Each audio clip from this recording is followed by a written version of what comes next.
So, what got you interested in ventriloquism? I had been doing comedy itself since like 1989. I was doing jokes and stuff for a radio station on Long Island for like 3 years.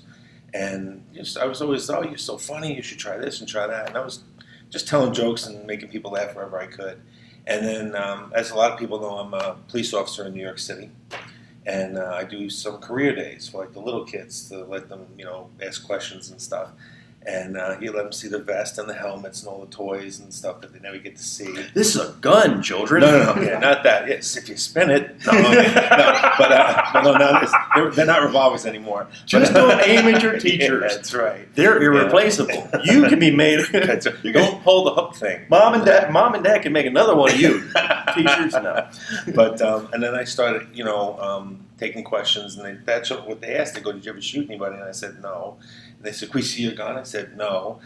And they didn't want to hear anything. No safety speeches. They didn't want to hear a thing from me. But it was funny because there was a fireman there, and they asked him, "Have you ever gotten a cat out of a tree?" And he said, "No." And he only got one question. He didn't answer it.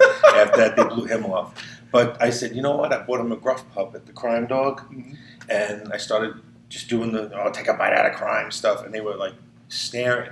And I would move away, and they were still staring. And I'm like, okay. It's funny, everyone says the cliche, I went to a library and I got a book, but I really did. Ventriloquism, I practiced in front of a mirror, I practiced on the way to work, on the way home, and since I've been a canine handler, I don't have to worry about my partner wondering if I'm crazy talking to myself, because the dog's not going to say nothing unless I make him do it. But, I said, well, let me see if I can try this with adults. And the first character I said, I got to find one that's good, and I saw the axe tell the storyteller. I did one comedy club, and then I did a crowd of 1,100 people. I said, I'm going to sink or swim, and he was great. And I did him for a couple of years, and I said I have to add something else, and I got Earl, which was a joke. It was an alcoholic redneck from Kentucky, and he just got everybody like, oh, he's great, you got to bring him back. I'm like, great, now I got to write stuff for another character that we can just have fun with.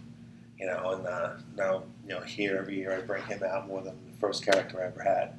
But they all relate to him, and it's a lot of fun. I heard your open mic, which I did not get to catch, and I apologize for that. Okay. I heard it was hilarious. Ken Groves was talking to me about that this morning, and he's like, the duct tape, since there's a lot of it here, yeah. That was apparently pretty darn funny. Yeah, I had a good time.